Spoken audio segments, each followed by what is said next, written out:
unidade e da diversidade da Igreja do Senhor Jesus Cristo, à luz da Escritura.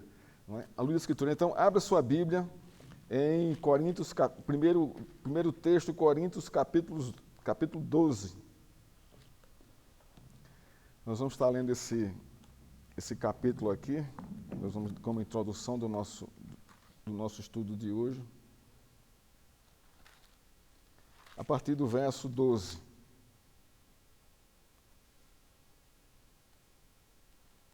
Não, vamos ler todo o capítulo aqui, né, do verso 1 até o verso 30. São 30 versos, é um capítulo rápido. 1 Coríntios 12, e depois nós vamos para ler Efésios. São os dois textos base da nossa aula de hoje. Não é? A nossa aula de hoje, ela está toda fundamentada e baseada nesse trabalho do pastor Leandro Lima, As Grandes Doutrinas da Graça, um curso de teologia reformada. Né? Ele tem um tema aqui de eclesiologia, então nós pesquisamos nesse seu volume aqui, nesse seu livro aqui. Muito bom, um bom trabalho, bem escrito, bem resumido, mas com um conteúdo muito bom. Diz assim a palavra de Deus, Coríntios 12, verso 1. Irmãos, não quero que vocês estejam desinformados a respeito dos dons espirituais. Então aqui a primeira preocupação de Paulo é essa aqui, com a igreja. Veja que o discurso aqui é focado na igreja, para os membros do Senhor. E aqui Paulo já vai começar a mostrar, a apontar aqui a diversidade já da igreja. Então é algo interessante a gente observar que a diversidade da igreja, ela está fundamentada nos dons e serviços que nós prestamos uns aos outros, à comunidade e a Deus. É essa diversidade que nós falamos aqui, além também da diversidade cultural, da diversidade linguística, né? Mas o foco aqui dessa diversidade aqui é a diversidade que esse texto aqui vai nos mostrar. Verso 2, vocês sabem que quando eram gentios, se deixavam conduzir aos ídolos, mudos conforme vocês eram guiados. Por isso, quero que entendam que ninguém que fala pelo Espírito de Deus afirma anátema Jesus. Quer dizer, Jesus o que é anátema? É algo contrário a Cristo, não é? Ao contrário a Cristo. Por outro lado, ninguém pode dizer Senhor Jesus senão pelo Espírito Santo. Então aqui ele começa a mostrar aqui a unidade da igreja. Ele mostrou a diversidade nos dons e serviços, e agora começa a mostrar aqui o foco da unidade, a fundamentação da unidade. Nenhum cristão, que é cristão fiel, vai dizer que Jesus é anátema. Não vai dizer isso. Antes, pelo contrário, ele diz aqui, por outro lado, ninguém pode dizer Senhor Jesus senão pelo Espírito Santo de Deus. Então, o que traz a unidade para nós afirmarmos e confessarmos a Jesus Cristo é o Espírito Santo de Deus. Então, veja o que Paulo está trazendo aqui para a igreja, esses dois temas aqui da nossa aula de hoje. Ora, aqui ele parte aqui já para a coisa mais específica no verso 4. Ora, os dons são diversos. Há uma diversidade de dons. Mas o Espírito é o mesmo. Então veja que a diversidade, ela está dentro da unidade do Espírito. Não é uma diversidade aleatória, uma diversidade sem parâmetros. Não. Quem vai conduzir essa diversidade, né, é o Espírito Santo. Não é diversidade vamos supor assim, o que é que essa palavra significa em seu contexto? Várias coisas diferentes, não é isso? Isso gera uma diversidade. Mas, no geral, essa diversidade aí fora, né, elas são independentes, não é isso?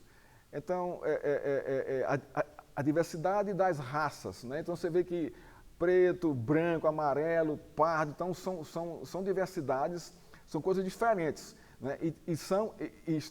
Vivem e se postam em si mesma nessas culturas.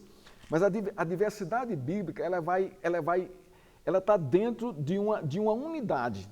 Essa é a diferença. Né? A diversidade da igreja, a diversidade bíblica, ela traz a unidade da igreja. Ela está dentro dessa unidade. É o que Paulo vai dizer aqui. Os dons são diversos, claro. Mas o Espírito é o mesmo. Então, quem dá a diversidade dos dons é o Espírito. Isso prova, isso mostra, testifica a unidade da igreja. Vamos lá. Também a diversidade de serviços. Não é verdade? Não é verdade? A igreja ela tem a parte espiritual e tem a parte administrativa. Serviço. No caso aqui, serviço e dom aqui, são quase palavras similares. Ele quer dizer isso, que se eu tenho um dom, eu devo prestar um serviço. A quem? À comunidade, aos meus irmãos. Mas o Senhor é o mesmo, então veja que ele faz a mesma relação. Se é o mesmo Espírito que dá os dons, é o mesmo Espírito que controla, que dá os serviços à igreja. Veja aqui, diversidade e unidade. Vamos lá. Há diversidade nas realizações também, né? Mas o mesmo Deus é quem opera em tudo. Então veja aqui, aonde está a unidade da igreja? No cabeça, em Deus, em Cristo Jesus. Nós temos vários dons, nós temos vários serviços e nós temos várias realizações. Tudo isso aponta para o contexto, para a realização de que um é quem distribui tudo isso. Isso mostra, isso converge para a unidade da igreja. Então, quando os dons são dados à igreja, a intenção e o objetivo é o quê? É a unidade da igreja e o seu desenvolvimento nas suas realizações e nos seus serviços. É isso que Paulo está falando aqui. Vamos seguir mais. O 7. A manifestação do Espírito é concedida a cada um visando um fim proveitoso. Então veja, os dons, os serviços e as realizações desses dons e serviços é dado pelo Espírito e tem um propósito proveitoso. Não é para ninguém se gabar disso. Não é para ninguém se ufanar, porque tem esse dom, tem esse serviço, não é nada disso.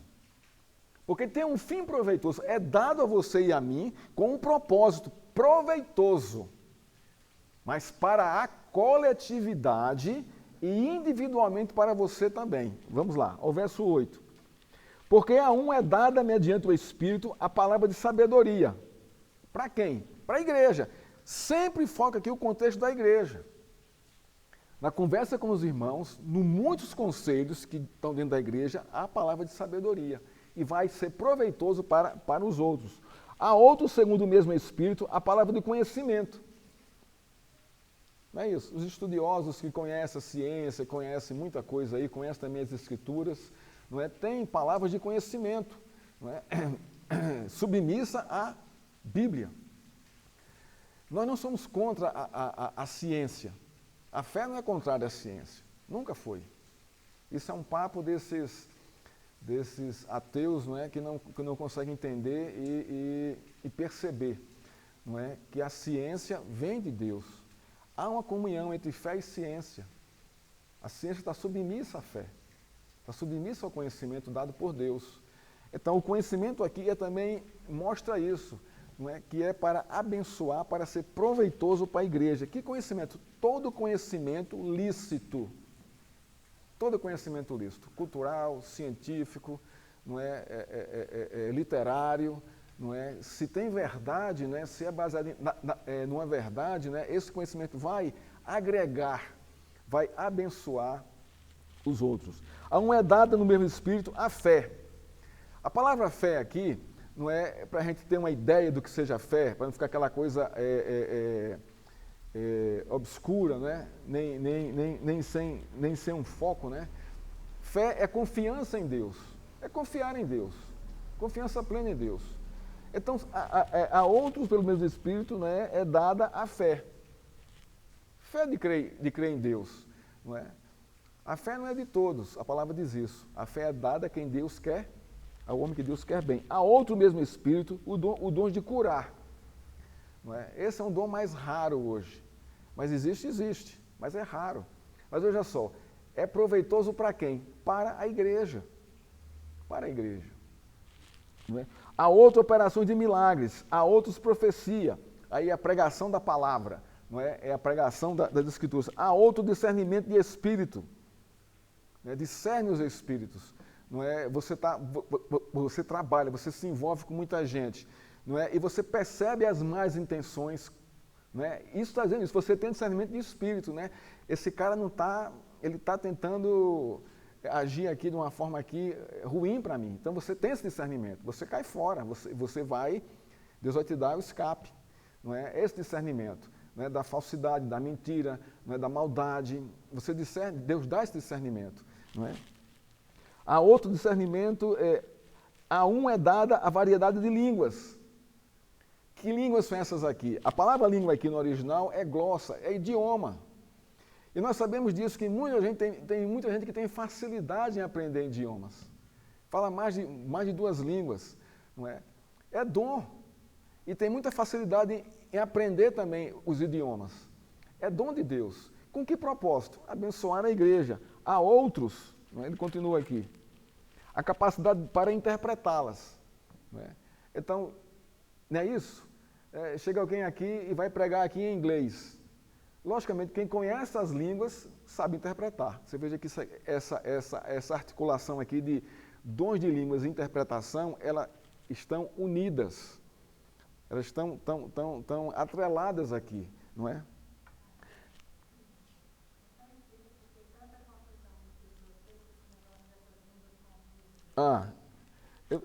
Eu não queria entrar nesse tema, porque aí é um outro tema de escola dominical, né? O que significa o dom de línguas, né? É interessante. Então, eu vou abrir aqui um parênteses aqui para falar para os irmãos que, na verdade, né, isso foi esse movimento surgiu, não é, com a questão do avanço, não é, do pentecostalismo, né? Eles entenderam que essas línguas estranhas, como está lá, como está na palavra de Deus, né, falar em línguas estranhas, não é? Eles entenderam que era a língua dos anjos, né, como Paulo também fala lá em 1 Coríntios 13. Então, eles acreditam nisso. Mas, na verdade, no texto original, a palavra estranha não está, não tá na escritura, não está no original. Essa é a verdade. A palavra língua existe. Doxa, está lá, que significa idioma. Então, quando Paulo fala aqui do dom de línguas, ele não fala dessas línguas estranhas que nós ouvimos, e nem entendemos, porque não existe língua estranha. Por quê? Porque toda língua ela tem uma fonética, ela tem um alfabeto. Por isso é uma língua. Não é verdade? Por isso é um idioma. Língua dos anjos. Quando os anjos vieram aqui na Terra, nas teofanias aqui, eles falaram a língua natural da cultura que eles vieram. Isso é um fato. Quando Jesus nasceu, que os anjos vieram anunciar o nascimento de Cristo, eles falaram em que língua? No aramaico para o povo ali, para os pastores judeus. Então, não existe a língua dos anjos, ninguém sabe qual é o idioma que Deus usa lá no céu, a gente não sabe disso. E por não saber, como é que eu posso dizer que é a língua dos anjos? Então, isso é uma língua estranha, isso não existe. Né? Também foi feita uma pesquisa, né, nos Estados Unidos, um pesquisador de linguística, ele pesquisou em várias igrejas, não é, e gravando os sons, né, dessas línguas que se dizem estranhas, e fez um trabalho espetacular e apresentou, dizendo que essas línguas estranhas são repetições do alfabeto local. Não é? Então, são repetições de palavras formadas pelo alfabeto local, então não é estranha. E é uma coisa assim que não tem significado. Rabalabalabalá. Então, rabalabalabalá. Eu estou usando R-A, B-A, B-A, B-A, L-A, L-A, L-A. Então, veja que não é estranho, é que você está usando o seu próprio alfabeto para pronunciar, não é, uma palavra que não tem nenhum significado. Então, eles chegaram a essa conclusão, que essa repetição desses sons, que dizem ser línguas estranhas, nada mais são do que junção de vogais e sílabas, formando uma palavra sem significado, mas no idioma local. Que faz parte do alfabeto, isso.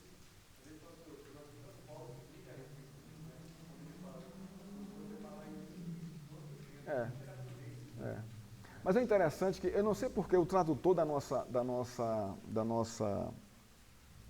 Bíblia, ele acrescentou a palavra estranha. Porque não existe isso. Não existe. Essa palavra não existe no original. É língua, é doxa. Então, o dom de línguas. Aqui não fala língua estranha, tá vendo? O que é estranha? O que é estranho para mim? Chega um russo aqui e começa a pregar em russo. Você vai entender? Então, para você é uma língua desconhecida, é uma língua estranha à sua cultura local. Esse é o significado de estranha quando aparece na nossa Bíblia. Não é nada de anormal, além do mundo espiritual. Não tem nada disso. Por quê? Porque, olha, o próprio Deus, olha só, como é que Deus se comunicou com o seu povo? Com línguas estranhas?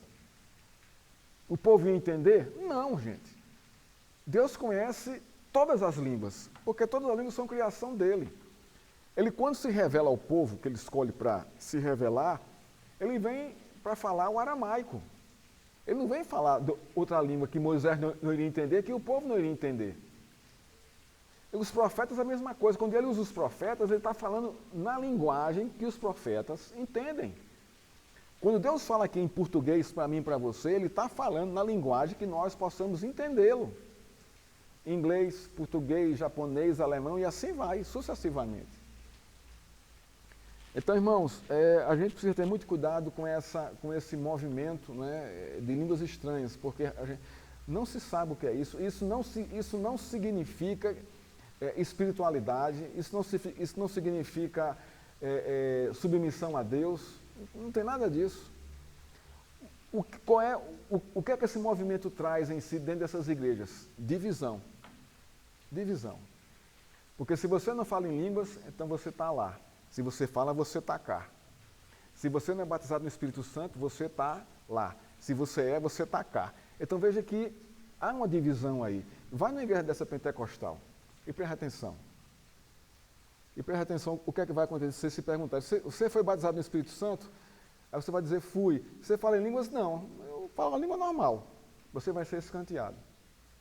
Porque isso mostra que você não é convertido, que você não pertence ao Espírito Santo. Isso é terrível, isso é divisão na igreja, isso não traz unidade. Isso traz uma divisão. Pois não, Moreira?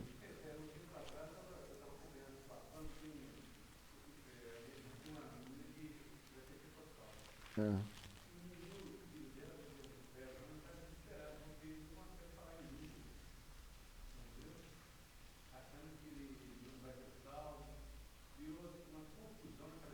É.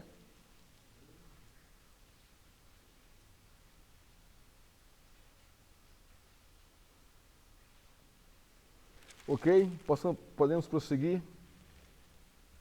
Depois a gente para aqui para trazer um estudo mais aprofundado sobre essa questão dos dons, o dom de línguas, né? O verso 12. Porque assim como o corpo é um e tem muitos membros, e todos os membros, mesmo sendo muitos, constituem só corpo, assim também com respeito a Cristo. Então aqui ele volta a falar de novo da unidade. Olha só, ele fala que corpo é esse aqui? A igreja é o corpo de Cristo. Então Paulo está falando aqui de quê? Da igreja. Né? Porque assim como o corpo é um e tem muitos membros, a igreja é uma e tem muitos crentes, muitas pessoas. E todos os membros, mesmo sendo muitos, constituem um só corpo. Então ele fala aqui, ele está reforçando aqui a unidade da igreja dentro dos dons e dos serviços. Ele continua, vamos lá. O 13. Pois em um só Espírito, todos nós somos batizados em um só corpo, quer judeus, quer gregos, quer escravos, quer livres. Então ele fala o que aqui? O que é que traz a unidade da igreja aqui? Ele vai pontuar isso aqui pela primeira vez. Uma das características da unidade da igreja é o batismo. Você entrou, você pertence ao corpo de Cristo. E todo mundo aqui foi batizado em nome de quem? Do Pai, do Filho e do Espírito Santo. Aonde você for, nesse mundo, e frequentar uma igreja cristã séria, fiel, vai ser o mesmo procedimento. Você é membro do corpo de Cristo. Então você tem comunhão com todas as igrejas no mundo, né, que fielmente pregam a palavra de Deus. E todos que estão lá como membros são seus irmãos em Cristo. E você é membro dessa igreja, mesmo tendo em outra cultura, em outra língua. É o que Paulo está dizendo aqui. Isso mostra o quê? A unidade do corpo de Cristo, espalhado por esse mundo, como a igreja. Vamos lá. O verso 13 aqui. Pois em um só Espírito todos nós somos batizados, em um só corpo, quer judeus, quer gregos, quer escravos, quer livres. E a todos nos foi dado a beber de um só Espírito. Então veja só, o que é que traz também aqui a unidade da igreja? A pregação da palavra de Deus, o Espírito e a palavra. É quem promovem, é é quem trazem, é quem fundamentam a unidade da igreja. Vamos lá, verso 14. Porque também como o corpo não é um só membro, mas muitos, aqui falando da igreja, então ele fala isso, que o corpo não é um só membro, são muitos membros. O seu corpo tem quantos membros? Quantos membros tem o seu corpo humano?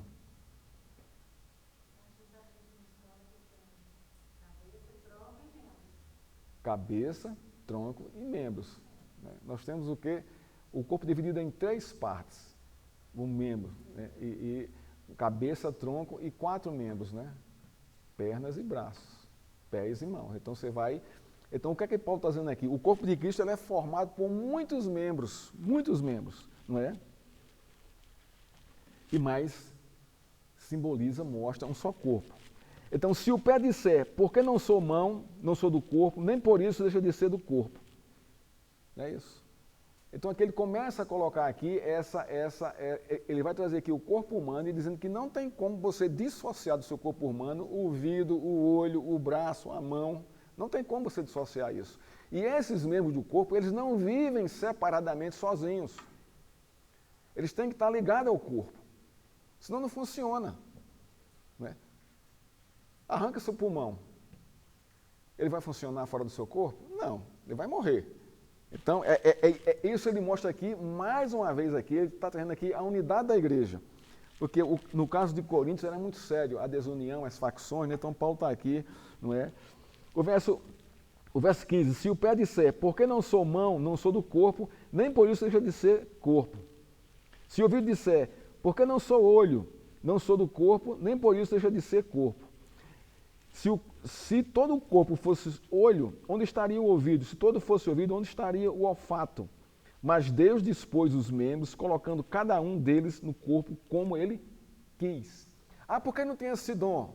Mas por que eu não faço isso? Por que eu não tenho dom de cura? Por que eu não tenho dom de... Então você começa a questionar, a entrar em conflito com os dons que Deus lhe deu. Você olha o dom do outro e quer o quê?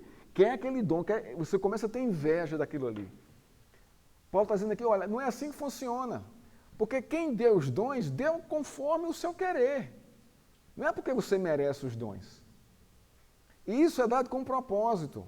Então nem todo mundo aqui é olho, nem todo mundo aqui tem visão, nem todo mundo aqui é mão, tem ação para fazer as coisas, não é verdade isso? Nem todo mundo aqui tem boca de profeta. E a gente tem que se acomodar na igreja, não é? Respeitando os dons, né? E desenvolvendo aquele que Deus nos deu para abençoar o corpo e trazendo a unidade do corpo, não a separação, a divisão do corpo. Estão me entendendo, né? Vamos lá. 19. Se todos, porém, fossem um só membro, onde estaria o corpo? Então, todo mundo aqui é mão. Cadê o resto do corpo? Que sentido teria aqui? Não teria sentido nenhum. Por isso que há essa diversidade, né, dentro da própria unidade. Né? O 20. O certo é que há muitos membros, mas um só corpo. Olha só. Então, Paulo está reforçando aqui, mais uma vez aqui, a questão da unidade, da diversidade dos dons, não é? Da diversidade dos membros, não é? Com esses dons, mas é um só corpo. Há uma unidade aqui que fecha, que faz com que a igreja funcione em uma unidade, em um corpo. Não é? Você não pode arrancar o coração do seu corpo, pode? Não, não vai fazer isso, você morre. Não é? Você não vai arrancar o seu pé, você não consegue andar, então você está vendo que desmobiliza, não é? Você quebra, não é? A função e o propósito do corpo quando há uma ruptura, não é? desses membros do seu corpo, não é? Ele fica débil, ele fica debilitado. Não é? O que é a divisão de uma igreja? É quando se quer arrancar esses membros, não é? Quando não há uma submissão, não é? Isso eu falo assim de uma divisão maléfica, né? Que há divisões que são benéficas, mas essa aqui no caso é maléfica. Então Paulo está trazendo aqui o conceito aqui, a igreja, dessa diversidade, mas essa diversidade ela pertence profundamente, está ligada a uma unidade. Então, irmãos, nós somos o corpo de Cristo. Mesmo com as nossas diferenças aqui, não é? Culturais, as nossas diferenças sociais, né, a diferença dos dons que nós temos aqui. Né, uns têm serviços, outros têm louvor, outros têm ensino, outros têm pregação, né, outros têm o dom de limpar, de lavar, essas coisas aí. Não é? Nem por isso são menores do que os outros, porque são dons que dados por Deus e têm a mesma qualidade, a mesma importância no corpo de Cristo. Diáconos e presbíteros, não deve mais haver divisão com relação a isso. São homens que receberam dons e foram vocacionados para tarefas específicas. Os que administram a igreja, limpam os banheiros, varrem, passam o pano, eles têm igual honra do pastor que prega aqui todo domingo de manhã ou domingo à noite. Mesma coisa, não tem diferença. Porque são dons dados para o crescimento e o propósito da unidade da igreja. Não é? O 21. Os olhos não podem dizer à mão, não preciso de você. Está vendo? Aqui Paulo está fazendo aqui uma referência, né, dentro da igreja com as divisões, né, dos dons. Né? E a cabeça não pode dizer aos pés, não preciso de vocês. Isso não é assim que funciona. Eu não posso dizer a um membro aqui da igreja, você não serve para nada aqui, eu não preciso de você. A gente não pode fazer isso. Porque todos que estão aqui presentes e os que estão ausentes, por causa desse contexto de pandemia, têm o seu dom. Agora, se ele desenvolve, é uma outra história. Aí é um outro porém. Mas que Deus, ao trazê-lo, ao torná-lo membro do seu corpo, depositou, derramou dons sobre todos os membros da sua igreja. Pelo contrário, o verso 22, os membros do corpo que parecem ser mais fracos são necessários. Você se lembra do seu dedo mindinho, do pé, principalmente, está sempre coberto com sapato? Não. A gente quase não se lembra. Agora, entra um espinho nele para você ver uma coisa. Como é que você fica? Não é verdade? Você logo percebe que, nossa, meu dedinho menino, aí o corpo inteiro percebe que o dedo está doente. E todos os anticorpos do corpo vão correr para lá para socorrer o dedo mindinho. Não é verdade isso? É verdade. Assim deveria ser na nossa relação de uns com os outros. Quando alguém chora, vamos chorar junto com ele. Corre lá para chorar junto com ele. Quando alguém ri, corre lá para comemorar a bênção, ri lá junto com ele. Estão vendo? É isso que Paulo está dizendo aqui. Ó. Que os membros mais simples da igreja, não é, fazem parte do corpo de Cristo.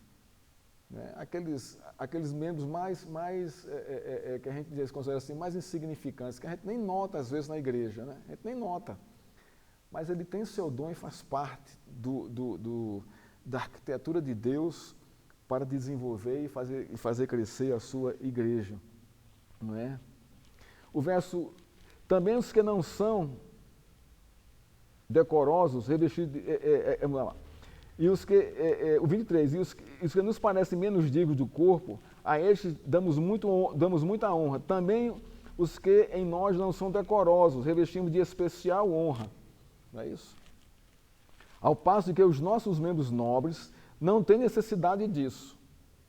Não é verdade? Não é?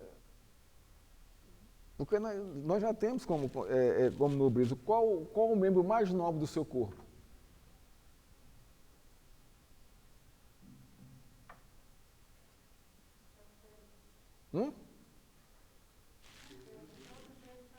Sim, mas você sabe que tem membros que você cuida mais do que os outros, não é verdade? Eles são mais nobres. Não é o cérebro, não.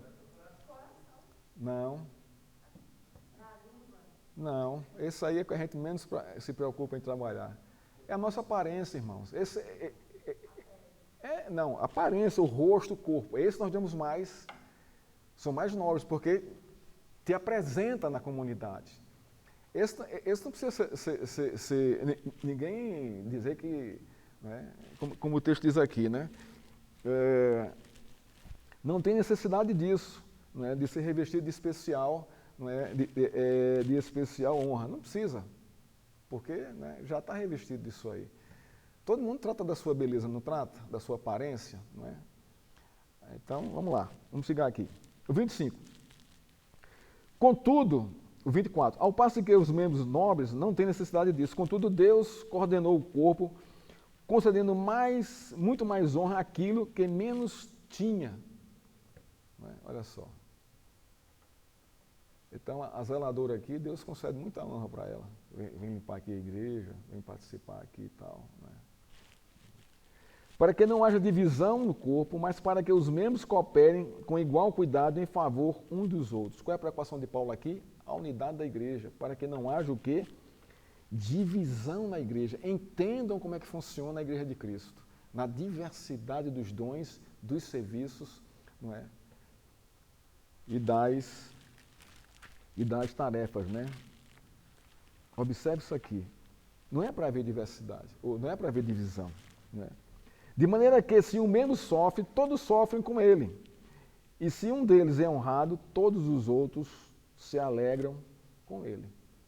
Isso é a vida natural da igreja, na sua diversidade, dentro da sua unidade. Isso mostra, isso revela a sua unidade. Quando há esse entendimento e essa comunhão, né, com a igreja. Ora, aí Paulo aqui vai no 27. Ora, vocês são o corpo de Cristo, individualmente membro desse corpo. Perceberam aqui o que Paulo está dizendo aqui? Primeiro, vocês são o corpo de Cristo. Todos, juntos. Todos. E, individualmente, membros desse corpo. O que Paulo está dizendo aqui? Da responsabilidade de cada um em manter a unidade desse corpo. É a responsabilidade individual, é o crescimento, a maturidade individual que vai gerar, não é? Que vai gerar o meu serviço, que vai fazer com que os meus dons alcancem, abençoem os outros e traga a unidade do corpo.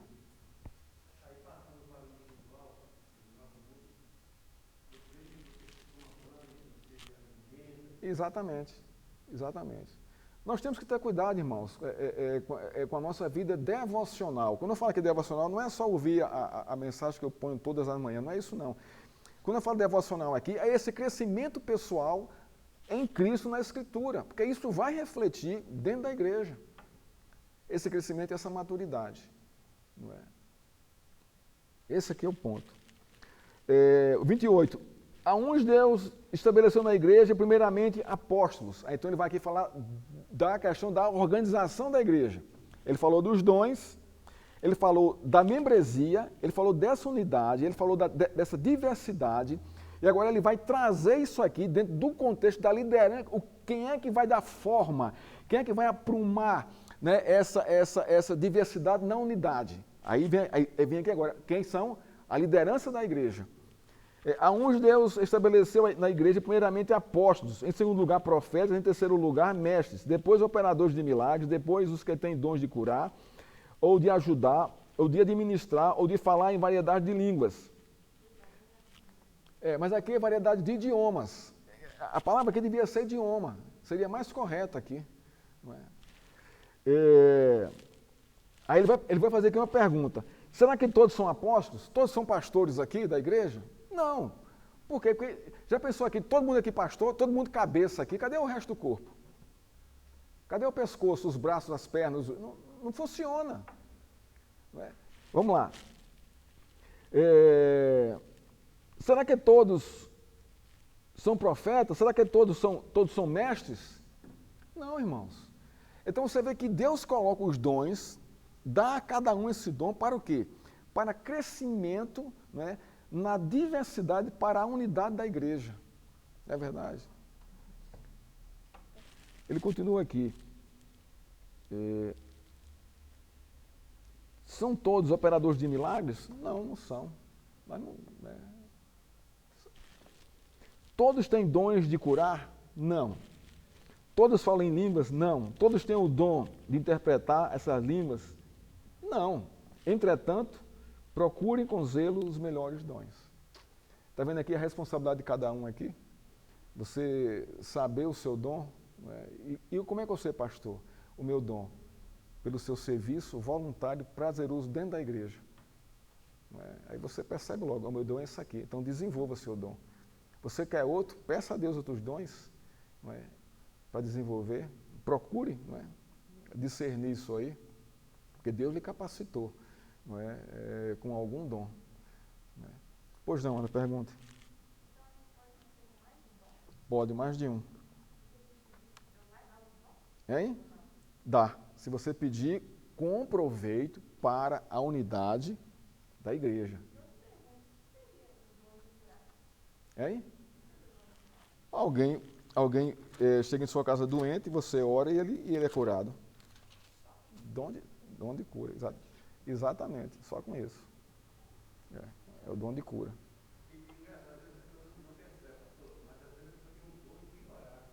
Orar também, oração. Oração. Oração é um dom que todo mundo tem. Agora nem todo mundo ora. Né? O dom de cura, olha só. A gente poderia, claro que a Bíblia aqui naquele contexto, né, ela fala aqui do dom mesmo, você orar e as pessoas serem curadas. Paulo orou por algumas pessoas, elas foram curadas. Jesus Cristo orou, eles foram curados. Né? Os apóstolos oraram, não é? E alguns foram curados. Isso é um dom mesmo. Né? Esse dom que Deus dá mesmo. Isso existe? Existe. Mas não mais com tanta frequência como existiu naquela época. Porque ali naquela época estava se fundamentando, né, a igreja do Senhor.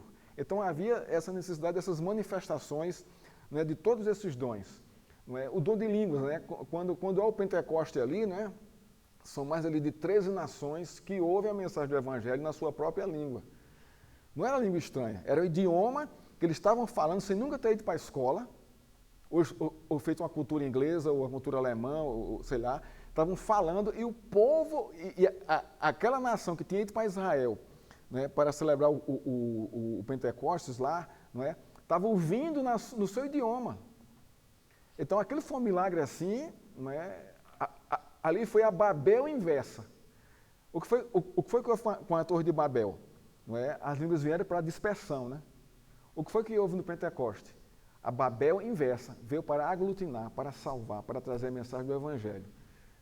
E Paulo falava grego, aramaico e mais falava grego, falava latim.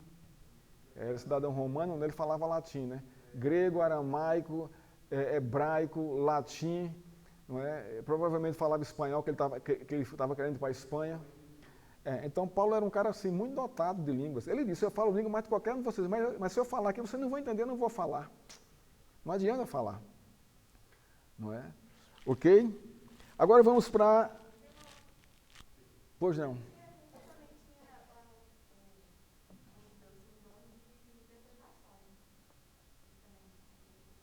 Não, aquele não era dom. Não tem esse dom, não. Isso aí, Deus deu a interpretação a José e a outros no Velho Testamento, né? Não, aquele não é dom, não. Deus deu ali a revelação em sonhos.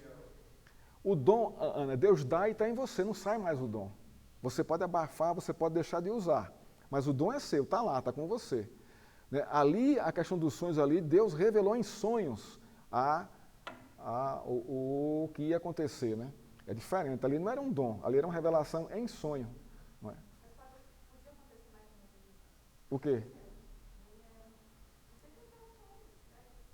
Não, Deus, aquilo ali, Ana, foi para um contexto daquela época. Hoje não há mais necessidade disso.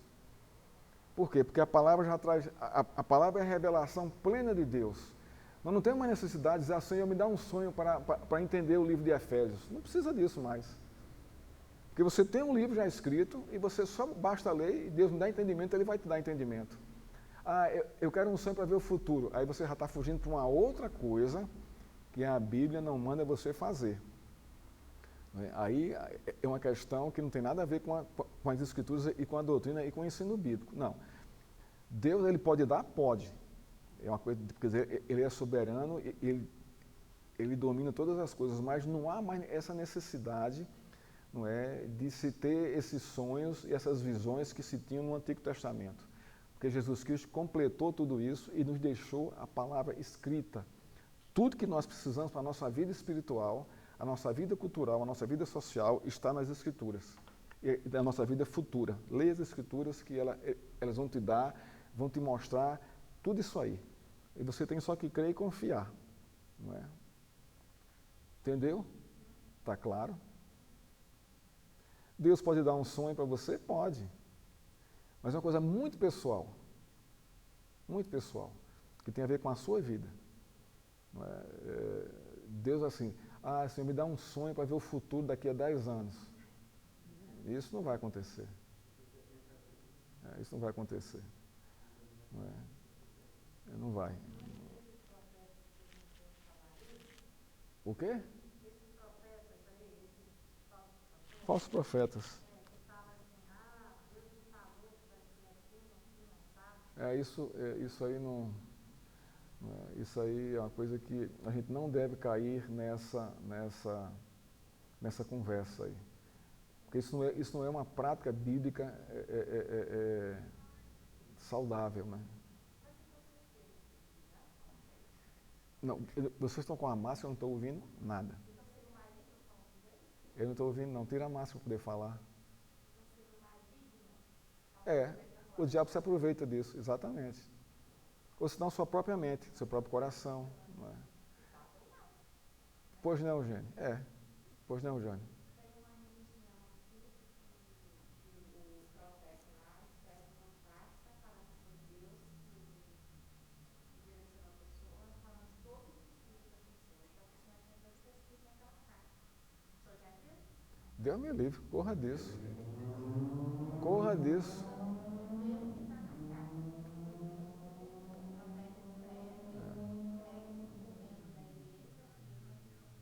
Não, isso é diabólico, gente. A única carta que Deus nos deixou é a Escritura, para que a gente seguir por ela.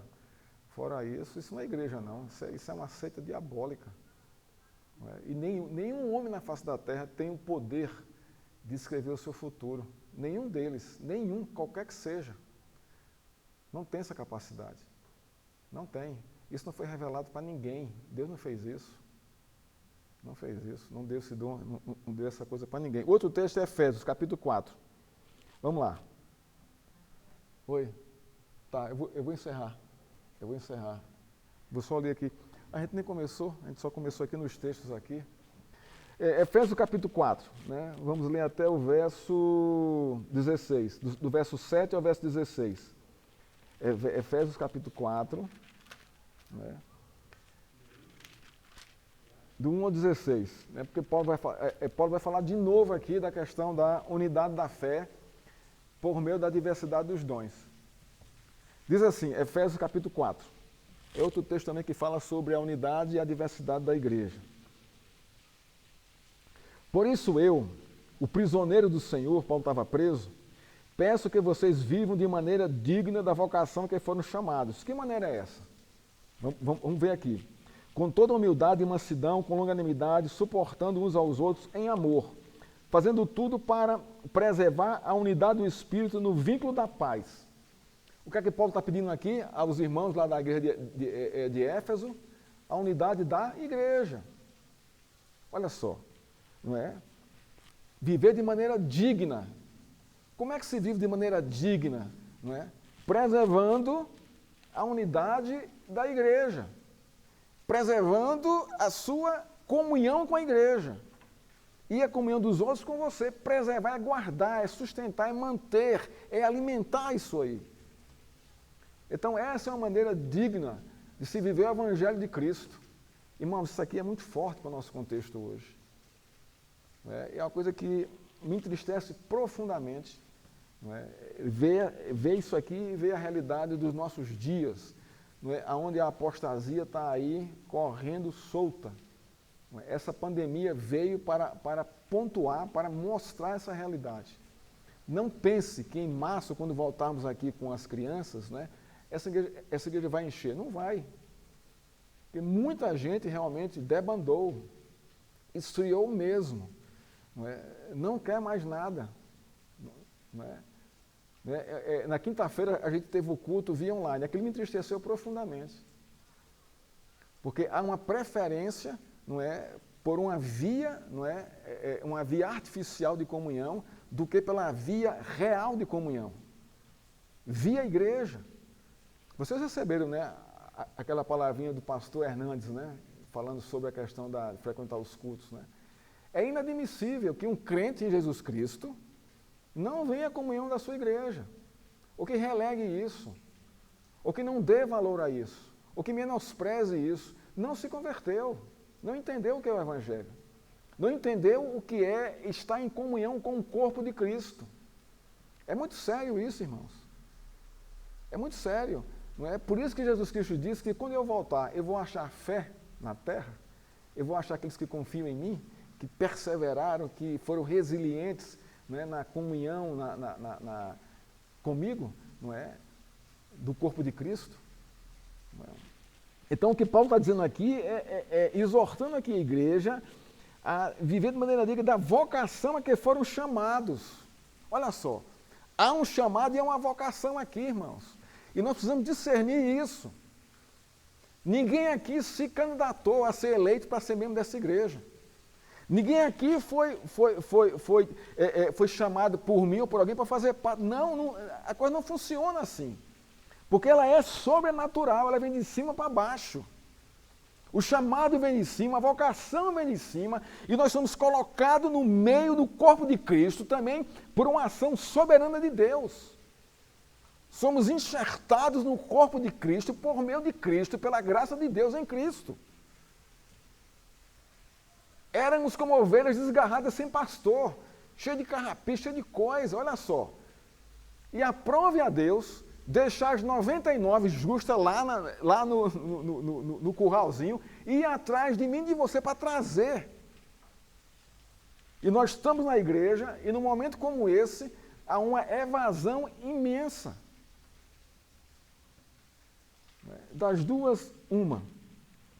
Ou não foram convertidos de verdade, ou a igreja não discipulou os seus membros para essa realidade de comunhão, né, com o corpo de Cristo. E aqui fala com toda humildade, mansidão, com longanimidade e suportando uns aos outros em amor. Veja aqui a tensão. Olha que há uma tensão nessa comunhão, porque somos humanos, somos crentes pecadores, e muita coisa vai atritar aqui dentro. Mas veja só aqui qual é a minha posição como membro da igreja. Humildade e mansidão. Olha só. Então, é essa postura. Humildade é você conhecer quem você é e também conhecer quem é o outro, né? E aí se submeter ao outro, independente da sua condição, do que você seja, né? Agora, mansidão aqui, irmãos, eu acho que o desafio maior aqui é essa mansidão e essa longanimidade. Porque a nossa tendência aqui é explodir, é rejeitar, não é? É virar a página. E não é assim que funciona na igreja, né? Mansidão, longanimidade e suportando, aqui há um suporte aqui, veja só, suportando uns aos outros em amor. Essa palavra suportar aqui, parece que nós entendemos também de forma errada. Não é que eu vou suportar o irmão por ele ser chato, por ele ser orgulhoso e tal, não é isso não. Não é isso não. Eu vou servir de suporte para ele, para que ele cresça em amor. É isso que Paulo está dizendo aqui. Esse é o sentido de suportar. É que a gente sabe que tem irmãos aqui que são assim, muitas vezes intragáveis, mas faz parte do corpo de Cristo. E que estão em crescimento, em maturidade. E como é que nós vamos ajudá-lo? Suportando, levando ele em amor para o conhecimento da graça de Jesus Cristo. Esse aqui que é o suporte que Paulo fala aqui. Fazendo tudo para preservar a unidade do Espírito no vínculo da paz dentro da igreja. Fazendo tudo para preservar, não é, a unidade do Espírito no vínculo da paz. Está vendo aqui a questão da unidade e da diversidade da igreja, né, com o nosso papel como membros individuais, e aqui é para todos. Aí ele vai dizer que há somente um corpo, há um só Espírito, como também uma só esperança, para a qual vocês foram chamados. Todos, sem exceção. Preto, branco, azul, amarelo, não interessa, rico, pobre, não interessa aqui. Esse é o discernimento que nós devemos ter aqui no corpo de Cristo. Há somente um corpo, é o corpo de Cristo, não há outro, não há outra igreja. Há um só Espírito, não há outro Espírito, não há outro. Né? Há uma só esperança de vida eterna, para a qual nós todos, a igreja, foram chamados. Nós somos chamados a um corpo, a um só Espírito e uma só esperança. Ele continua, há um só Senhor, uma só fé, um só batismo, um só Deus e Pai de todos, o qual é sobre todos, age por meio de todos e está em todos. Isso aqui fala da unidade da igreja. É isso que nós precisamos entender aqui, ó, como unidade da igreja. Vamos parar por aqui, a gente termina no próximo domingo falando sobre... Eu nem introdução eu dei, só abri aqui os textos para a gente observar isso aqui.